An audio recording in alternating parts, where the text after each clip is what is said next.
В экономике произошли серьезные положительные сдвиги, в результате которых можно с уверенностью характеризовать Кыргызскую республику как надежного экономического партнера, способного выполнить все взятые на себя экономические обязательства.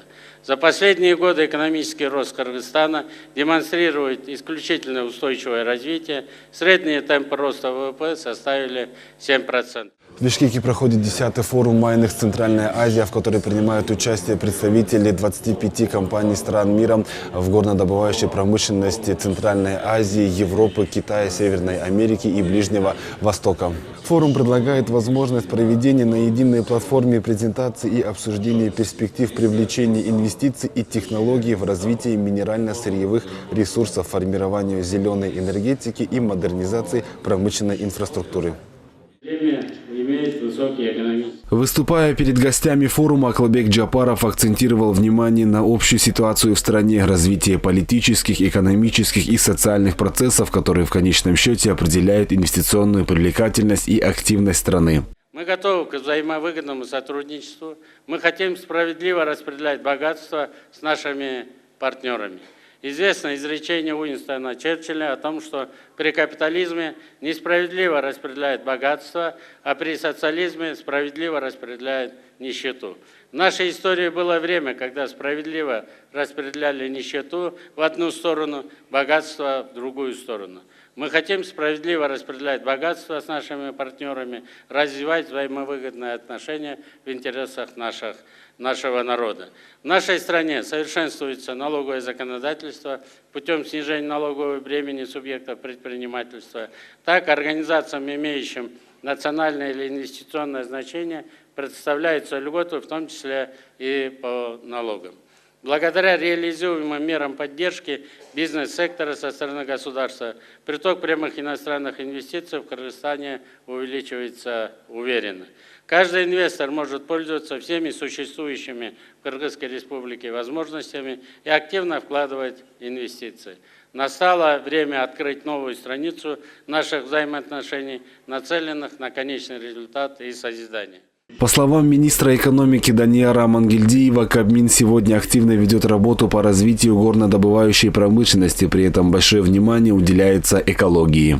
Как вы знаете, со стороны руководства уделяется очень большое внимание вопросам экологии, чтобы добыча полезных ископаемых сопутствовала экологическим требованиям, не нарушая природных условий, естественного ареала обитания животных, которые находятся у нас в стране. Эти технологии могут предоставить мировые компании, которые имеют столетний опыт добычи и переработки полезных руд.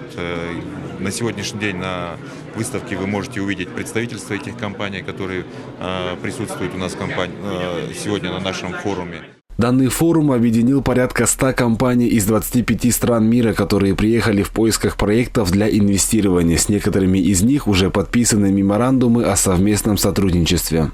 Мы в рамках сегодняшнего форума подпишем с компанией Canvas инвестиционное соглашение по строительству завода передовых технологий, обустройства каналов. Как вы знаете, мы аграрная страна также являемся. Приоритет у нас на сегодняшний день это эффективное использование водных ресурсов.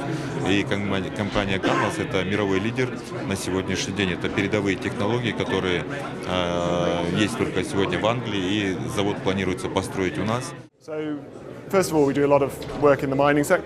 Мы представляем британскую компанию, которая производит бетонное покрытие в Англии. На основе переговоров мы пришли к решению, что построим второй в мире завод на территории Кыргызстана. Данное предприятие будет выпускать до 5 миллионов квадратных метров бетонного покрытия, которое можно использовать как в улучшении ирригации, так и в работе горной промышленности.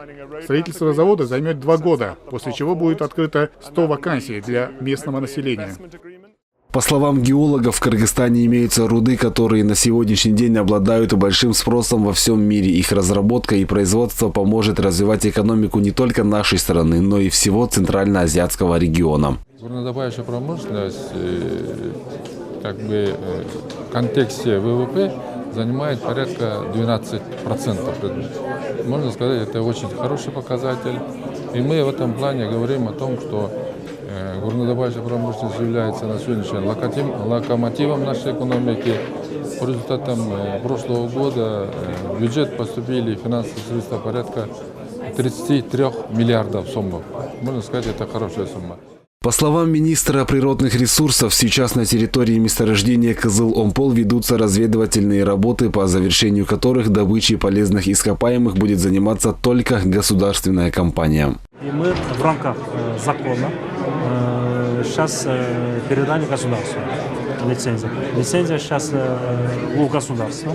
Сейчас только закон только что принят. Теперь мы сейчас думаем там провести разведывательную работу, поисковую работу и до разведки надо делать. И с помощью государственной компании. 95% территории Кыргызстана составляют горы, в которых есть полезные ископаемые. Именно поэтому иностранные инвесторы заинтересованы в инвестициях в нашу страну. По итогам сегодняшнего форума со стороны правительства Кыргызской Республики и иностранных инвесторов было подписано ряд документов о совместном сотрудничестве в сфере горной промышленности. Я думаю, что это широкая площадка для сотрудничества. В рамках сегодняшнего форума предполагается заключение контрактов Кумтор в рамках модернизации своего производства. Также эти Бакр Терексай, это турецкая компания, Каз Минералс Бозумчак, с Джируем у нас есть определенные соглашения. Кроме того, мы говорили о том, что сейчас Кабинетом министров уделяется большое внимание инвестиционному климату, это соглашение инвестиционных соглашений. Международный форум проводится под темой «Перспективы и сценарии устойчивого развития горнодобывающей отрасли стран Центральной Азии». Стоит отметить, что в Кыргызстане такого рода форумы, посвященные горной промышленности, проводятся впервые. Малик Аюпов, Эльдар Анарбеков, Руслан Бароненко, ЛТР Бишкек.